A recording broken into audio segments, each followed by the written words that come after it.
Bonjour et bienvenue dans cette vidéo où je vais vous montrer comment transformer un formulaire Google en un questionnaire. On va tout de suite aller tout d'abord à la section des paramètres et cocher en fait cette case pour convertir notre formulaire en un questionnaire.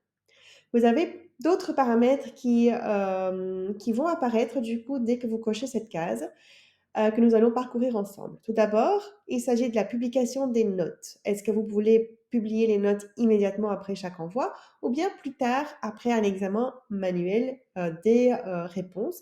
À vous de choisir ce qui vous convient le mieux. Les trois autres options, ce sont des paramètres concernant les personnes interrogées.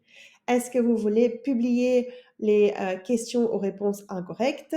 Est-ce que vous voulez publier en fait les bonnes réponses? Et est-ce que vous voulez publier en fait le nombre de points qui est attribué à chacune des questions? À vous de choisir ce qui vous convient. Vous avez aussi la possibilité d'ajouter un barème des questions par défaut. Ici, j'ai choisi que chaque question vaut 10 points.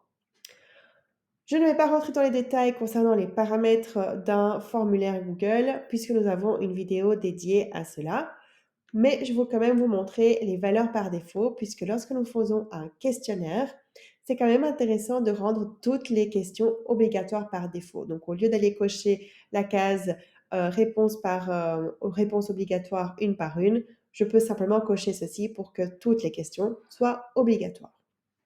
Voilà, nous allons maintenant aller dans la section des questions. Ici, j'ai déjà préparé un formulaire pour vous où j'ai demandé l'insertion d'un prénom et puis j'ai deux questions d'examen.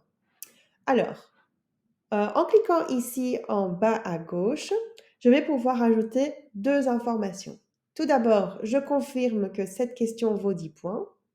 Si ce n'est pas indiqué, vous pouvez l'ajouter ou l'indiquer ici. Et ensuite, vous devez choisir quelle est la bonne réponse. Donc 1 plus 1 égale 2. Celle-ci est la bonne réponse.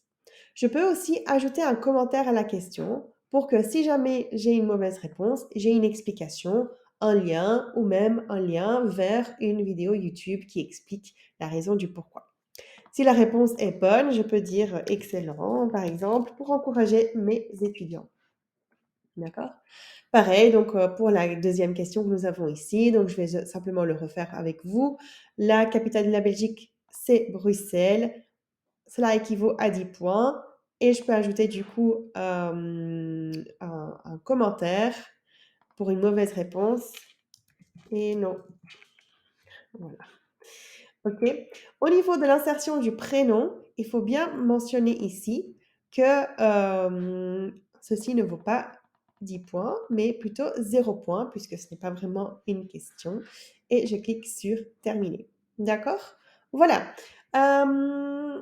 Ensuite, on envoie le formulaire aux étudiants, n'est-ce pas? Comme vous l'enverrez un formulaire normal. Donc, en cliquant sur le bouton envoyer, vous avez les différentes possibilités d'envoi du formulaire, soit via un mail, soit via un lien, soit avec un code HTML si vous le souhaitez. Et lorsque les participants donc, vont répondre aux questions, venez dans la section réponse pour avoir en fait une vue des résultats.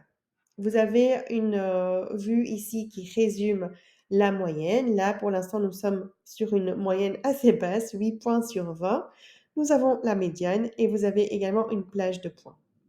Vous pouvez voir en fait quelles sont les erreurs qui sont fréquentes et vous voyez aussi les prénoms des participants et des graphiques qui montrent les résultats, les réponses qui ont été mentionnées par vos participants.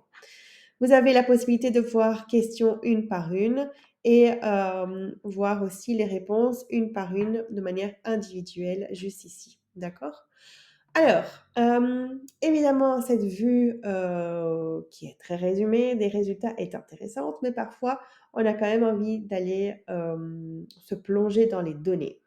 Et donc, si c'est votre cas, il vous suffira de cliquer sur ce petit icône de Google Sheets qui, en fait, nous emmène un peu plus loin dans un autre onglet de Google Sheets qui reprend toutes les données. Voici le fichier qui reprend toutes les données de notre questionnaire, c'est-à-dire la date et l'heure de soumission, la note, qui l'a remplie et les résultats. Tant qu'on est là, je vais vous montrer comment utiliser la fonctionnalité Explorer pour analyser vos données. Ici, je vais sélectionner la colonne B, c'est la colonne qui m'intéresse le plus en ce moment. Et en allant en bas à droite de l'écran, je clique sur Explorer. Ici, tout en haut, je retrouve des informations qui peuvent être intéressantes, c'est-à-dire la moyenne, le minimum et le maximum de la note obtenue. J'ai aussi également accès à des graphiques si ceux qui sont proposés par Google Forms eux-mêmes ne suffisent pas. Voilà, j'espère que cette vidéo vous a été utile. Si vous avez des questions, laissez-les dans les commentaires. Belle journée!